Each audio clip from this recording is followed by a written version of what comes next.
فقیر ایک درویش کی ملاقات کے لیے آیا جس سے اسے بڑی عقیدت تھی۔ کیا دیکھتا ہے کہ درویش ایک محمل غلیچے پر بیٹھا ہوا ہے اور اس کے سر پر ریشمی کپڑے کی جھونپڑی تنی ہوئی ہے جس کو سونے کی میخوں سے زمین میں گاڑا گیا ہے۔ فقیر نے جب یہ سب دیکھا تو درویش سے فریاد کرنے لگا، پیر و مرشد، یہ سب کیا ہے؟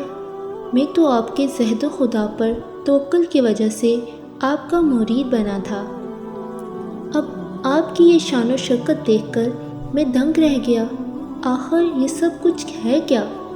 درویش نے ہنس کر جواب دیا، میں تیار ہوں کہ یہ سب کچھ ترک کر کے تمہارے ساتھ چلوں۔ یہ کہہ کر درویش اٹھا اور فقیر کے ساتھ چل پڑا۔ اس نے اتنی زحمت بھی نہیں کی کہ اپنے چپل ہی پہن لیتا۔ کچھ دور چلنے کے بعد فقیر کہنے لگا، میں اپنا کشکول تو آپ کے خیمے میں بھول آیا ہوں، اس کے بغیر میرا گزارا کیسے ہو سکتا ہے؟ آپ رکیں، میں ابھی جا کر اپنا کشکول اٹھا لاتا ہوں۔ درویش نے پھر ہنس کے کہا، میرے دوست، میری جھونپڑی کی سونے کی میخیں زمین میں دسی ہیں، میرے دل میں نہیں، لیکن تمہارا کشکول گدائی ابھی بھی تمہارے تعاقب میں ہے۔ دنیا میں زندگی گزارنے کا مطلب وابستگی نہیں ہے، دنیا کا تصور ذہن میں بٹھانا وابستگی ہے۔